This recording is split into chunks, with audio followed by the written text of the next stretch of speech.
போற இடத்துல எல்லாம் நாட்டுல இருக்கிற எல்லா கட்சியும் பார்த்து ஊழல் கட்சி ஊழல் கட்சின்னு சொல்லிட்டு இருக்கிற மோடி அவர்களோட ஆட்சியை பத்தி சிஏஜி ஒரு பெரிய அறிக்கையை வெளியிட்டு இருக்காங்க. 7.5 லட்சம் கோடி ஊழல் மோடியோட ஆட்சியில நடந்திருக்கு. இந்த 7.5 லட்சம் கோடி மெகா ஊழல் 7 வெவ்வேறு திட்டங்கள்ல நடந்ததா சிஏஜி தெளிவான அறிக்கையில சொல்லியிருக்கு. நெடுஞ்சாலைத்துறையில சிஏஜி முன்வைக்கிற குற்றச்சாட்டு 5 டோல் பிளாசால 132 கோடி சட்டத்துக்கு புறம்பா 2017 இருந்து 2021 வரைக்கும் பாஜக அரசு கலெக்ட் பண்ணியிருக்கு. அதுல தமிழ்நாட்டுல பரனூர்ல மட்டுமே 28 கோடி ரூபாய் கலெக்ட் பண்ணியிருக்காங்க பொதுமக்கள் கிட்ட இருந்து. இது எடப்பாடியோட ஆட்சி காலத்துல எடப்பாடியும் பாஜகவும் சேர்ந்து அடிச்ச கொள்ளை. இப்போ பக்கமா சிஏஜி ரிப்போர்ட் சம்பந்தமா ஒருத்தர் போட்டிருந்த ஒரு வீடியோ பதிவை பார்த்தேன்.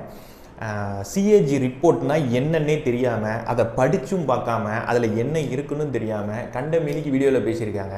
இல்லை விஷயம் என்னன்னு சொல்லி பார்த்தீங்கன்னா, நிறைய பேருக்கு அதில் நிறைய விதமான கருத்து இருக்குது. ஒரு ஆள் என்னங்கிறான் 7.5 லட்சம் கோடி ஊழல்ங்கிறான், ஒருத்தன் 75 லட்சம் கோடி ஊழல் அப்படிங்கிறான். முன்ன நீங்கள் ஒரு முடிவுக்கு வாங்க, எத்தனை லட்சம் கோடி வந்து அவர் மேலே ஒரு பழி சுமத்தலாம், நம்ம அவர் என்ன சொல்லி பழி சுமத்தலாம், 2024 தேர்தலில் வருது, மக்கள்கிட்ட எப்படி திருச்சி விடலாம் அப்படின்னு சொல்லி நீங்கள் முன்ன ஒரு இதுக்கு வாங்க. அதுக்கப்புறமா சிஏஜி ரிப்போர்ட்லாம் எடுத்து படிச்சுக்கலாம். ஏன்னா சிஏஜி ரிப்போர்ட்டில் என்ன போட்டிருக்கு நாங்கள் படிச்சிட்டோம்.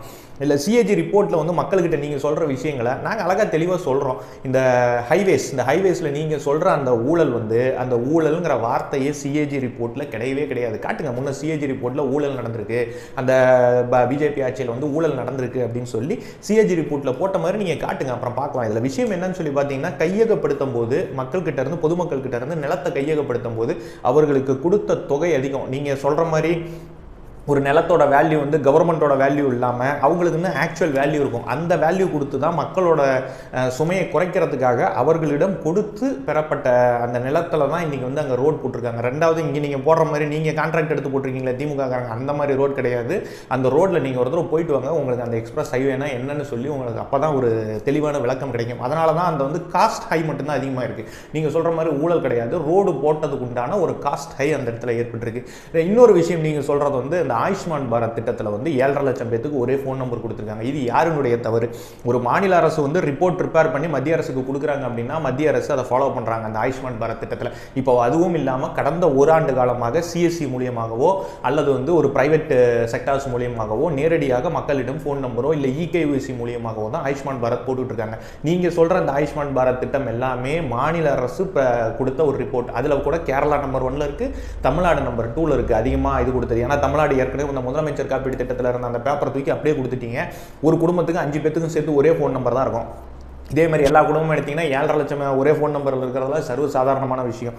இன்னொன்று, அந்த 7 விதமான திட்டங்களில் அந்த பரனூர் டோல்கேட்டை பற்றி அவர் பேசியிருந்தார். இந்த பரனூர் டோல்கேட்டில் அது செங்கல்பட்டு சென்னையிலேருந்து வெளியே வரும்போது நமக்கு வரக்கூடிய ஃபஸ்ட்டு டோல்கேட்டு அந்த டோல்கேட் தான் இந்த பரனூர் டோல்கேட். இதில் 53% பேர் 56% பேர் டோல்கேட் பணம் கட்டாமல் வெளியே போகிறாங்க அப்படின்னு சொல்லி அந்த ரிப்போர்ட் சிஏஜி ரிப்போர்ட்டில் இருக்குது. இல்லை விஷயம் என்னன்னு இது சம்மந்தமாக திமுக எம்பி திரு சு வெங்கடேசன் அவர்கள் கூட ஒரு நாளைக்கு முன்னாடி ட்வீட் போட்டிருந்தாங்க, இவ்வளோ பேர்னு. இதற்கு ஒரு பதிலடியாகவும் நாங்கள் சொல்லுகிறோம். எப்படின்னு சொல்லி பார்த்தீங்கன்னா, ஒரு 10 நாளைக்கு முன்னாடி கள்ளக்குறிச்சி டோல்கேட்டில் திமுக எம்எல்ஏவோட காரை விடலை அப்படின்னு சொல்லிட்டு பிரச்சனை பண்ணி உங்களுடைய சப்போர்ட்டிவ் மீடியாலேயே நியூஸ் வந்திருக்கு. அந்த நியூஸை போய் பாருங்க.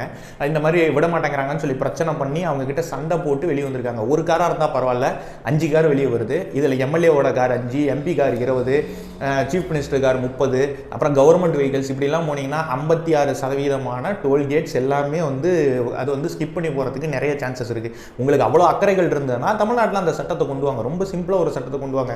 சீஃப் மினிஸ்டர் வண்டியை தவிர, கவர்னர் வண்டியை தவிர வேறு எந்த வண்டிக்குமே டோல்கேட் கிடையாது. எல்லாமே நீங்கள் ஃபாஸ்டாக் மூலியமாக மட்டும்தான் நீங்கள் போகணும், டோல்கேட்டை பே பண்ணிட்டு தான் போகணும் அப்படின்னு சொல்லி ஒரு சட்டத்தை கொண்டு வாங்க. அதுக்கப்புறம் நீங்கள் இந்த சிஏஜி ரிப்போர்ட்டை பற்றி பேசுங்க. சும்மா அதை அண்ணாந்து பார்த்து எச்சு துப்பிக்கிட்டு முன்ன மாதிரி நீங்கள் ஏமாற்றி நீங்கள் ஒரு விஷயம் சொல்லும் போது மக்கள் அதை புரிஞ்சிக்காமல் இருப்பாங்கன்னு நீங்கள் நினைக்காதீங்க. மக்கள் எல்லாத்து கையிலையுமே செல்ஃபோன் இருக்குது. இன்றைக்கி அவங்க எல்லா விஷயத்தையுமே பார்க்குறாங்க. சிஏஜி ரிப்போர்ட்டில் என்ன போட்டிருக்கு அப்படிங்கிறத கூட தெளிவாக தெரிஞ்சுக்கிற அளவுக்கு மக்கள் இருக்காங்க. மக்களை ஏமாற்றும் வேலையை திராவிட முன்னேற்ற கழக அரசும் அதற்கு உண்டான சப்போர்ட்டிவ் மீடியாவும் தயவு செய்து நிறுத்திக் கொள்ளுங்கள். நீங்கள் என்ன சொன்னாலும் மக்கள் நம்புவதற்கு தயாராக இல்லை.